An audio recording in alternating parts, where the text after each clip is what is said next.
네, 안녕하세요, 원장님. 오늘 어깨에 대해서 두 번째 시간을 갖게 되었는데, 오십견 이제 흔히 많이 50세 이후에 생기는 통증이다 해서 많이 얘기 들었는데, 오십견에 대한 간단한 설명 한번 부탁드리도록 하겠습니다.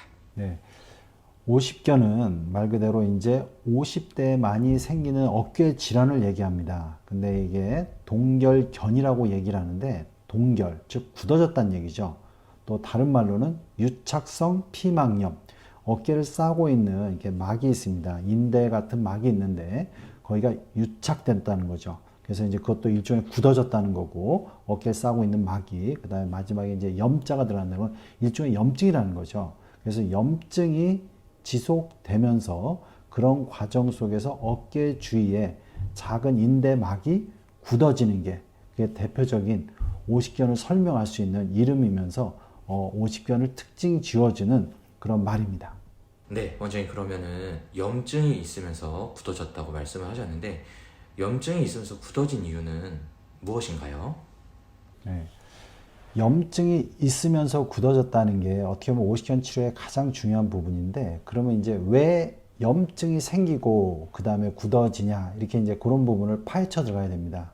즉 염증이 생긴다는 거는 몸에서 염증 반응이 일어난다는 거죠. 그래서 주로 이제 오십견이 생기는 사람, 즉 50대, 예를 들어서 여자들도 그때 되면 이제 폐경기가 되고, 남자 같은 경우도 그때 되면 여러 가지 이제 체력으로 떨어지면서 몸에 여러 가지 염증을 유발할 수 있는 요소가 많이 생깁니다. 또한 그때 이제 운동을 충분히 안 한다든가 이럴 때 좀 더 염증이 생길 수 있는 요소가 올라갑니다.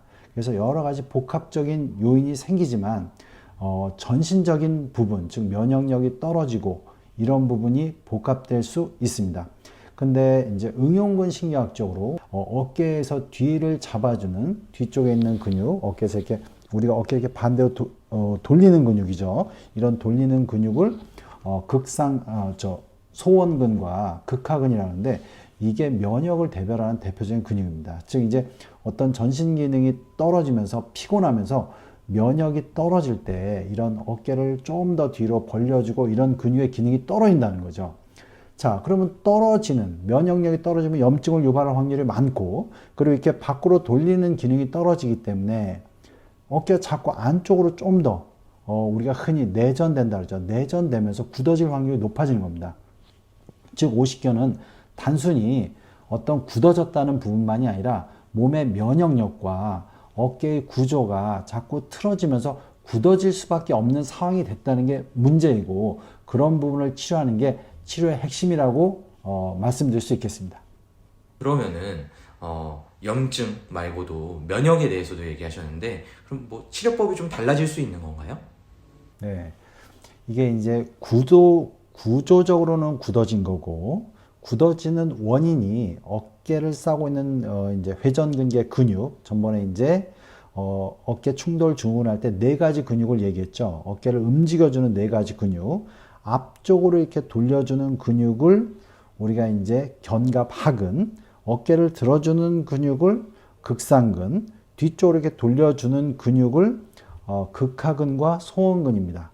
이 네 가지 근육이 유기적으로 움직여야 되는데, 지금 얘기했듯이 극하근과 소원근은 면역적인 부분, 즉 몸이 피곤해지면 약해지는 거죠. 그럼 어깨가 점점점 안쪽으로 이렇게 돌아가는, 흔히 여기서 내회전된다 그럽니다. 그래서 요새 라운드 숄더, 뭐 이렇게 구분 등 이런 얘기를 많이 하는데, 그런 게 다 몸이 피곤하고 지치면 우리가 몸이 이렇게 좀 굽지 않습니까? 그런 거와 똑같습니다. 그래서 근육도 다 몸의 상태에서 반응을 하는데, 이렇게 이제 극하근과 소원근이 약해지는 원인이 어깨를 굳어지게 하는 중요한 역할을 만들고, 구조적으로 거기다 면역력이 떨어지기 때문에 염증을 촉발하면서 어깨는 점점 굳어지게 된다는 것이죠. 그럼 여기서 치료에서 면역력을 끌어올리고 그 면역을 담당하는 소원근과 그 다음에 극하근의 기능을 끌어올리는 게 되게 중요합니다. 그래서 그쪽 안에 신경도 물론 치료해야 되지만, 근육을 직접 치료하는 방법도 있고, 또 면역력을 끌어올려서 그 근육의 기능을 또 끌어올리는 게 되게 중요합니다. 되게 복합적으로 치료하는 게 되게 중요한 것이죠. 그 다음에 실적으로 어깨가 아까 이제 피막, 어깨에 싸고 있는 막이 유착됐다 그랬기 때문에, 여기서는 이제 그런 유착을 푸는, 흔히 이제 IMS라 해서 작은 침 같은 니들로 주사바늘 비슷한 걸 이용해서 유착된 피막을 직접 주사바늘 이용해서 잘게 쪼갠다고 얘기할 수 있어요. 이렇게 그래서 유착된 그 인대, 굳어진 인대, 피막 부위를 좀 치료하는 부분도 되게 중요하고요. 또 하나는 이제 이 유착된 걸 풀기 위해서 안쪽으로 이제 주사액을 많이 넣어서 펌핑하는 법도 있습니다. 그래서 이런 복합적인 치료를 해 주어야 오십견을 잘 치료가 될 수가 있고요.